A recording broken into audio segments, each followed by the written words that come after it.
Hello guys, welcome back to Lenovo PC.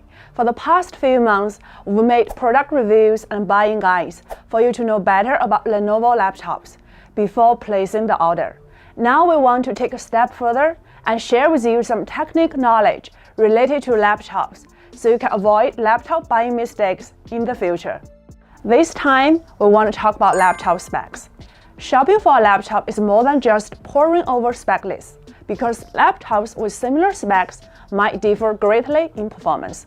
Take the most current Ultrabook packs with Intel Core i5 processor, NVIDIA GeForce MX 450 graphics, 8GB of RAM, and 512GB of storage, for example.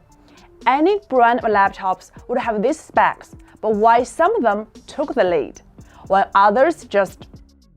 That is why we have put together this primer on technical specifications, what we need to focus on behind all these specs. When it comes to laptop performance, many people think this has a lot to do with CPU, GPU, memory, hard disk, display, and so on. Well, these are indeed important factors that affect performance, but only part of it. In our previous stockout video, we mentioned a laptop is composed of structural parts, electronics parts, and key parts from the design and production side.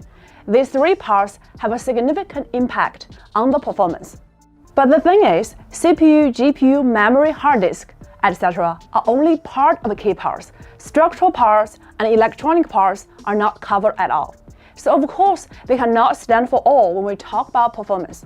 To make it all clear, we decided to split up into 4 episodes and see how key parts affect performance in terms of CPU, GPU, memory, hard disk, port selection, laptop structure, and cooling system, and last but not least, motherboard, power, and performance tuning. First off, let's talk about CPU. It is the core processor of a laptop. For many people, Intel Core processors come in 3 categories of performance: low-end i3, middle-end i5, and high-end i7 and i9. While AMD's latest line processor R9 753 are primed to compete against Intel's current Core i9 75 and 3 offering. Before this, we also have processor generation and power consumption. As for processor generation, the most critical factor in determining CPU performance is first and foremost the core architecture. In general, the latest generation of CPUs offer a higher level performance than the previous generation with the latest CPU architecture and technology. The performance improvement over the generation is about 30%. For example, Intel 11th Gen i5 is much better than 10th Gen i7. Currently, Intel is now in its 11th generation, while AMD Ryzen 5000 series is the latest one. Next, power consumption. Based on power consumption settings, the CPU is usually divided into 2 series: H standard voltage and U low voltage. The standard voltage processor with the higher power consumption can achieve better peak performance. Keep in mind, Intel standard voltage CPU ends with H, AMD ends with H or HS. Intel 11th generation of a low voltage CPU ends with G and number. AMD ends with U. For brand modifiers, higher modifier numbers generally mean better performance and more features. CPU performance is also determined by its frequency, number of cores, threads, and CPU cache. Frequency represents the processing speed of a CPU core. The number of cores means that the CPU has several cores that can be used to handle tasks. At the present, mainstream CPUs support hyper-threading technology. Each core has 2 threads, that is, it can handle 2 tasks at the same time. CPU cache is located inside the CPU as a temporary storage station for data transmission between the CPU and memory. The speed of data retrieval from cache is faster than that from memory. High-grade CPUs typically have better frequency counts, and more cores and threads and larger caches.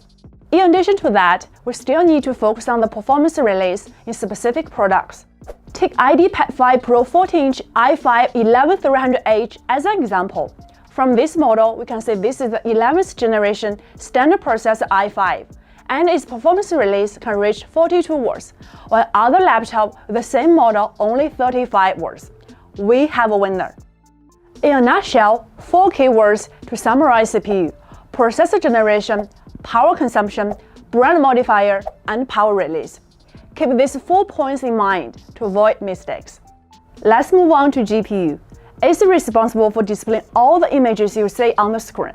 A GPU can be either integrated or discrete. Integrated graphics is a GPU built into processor.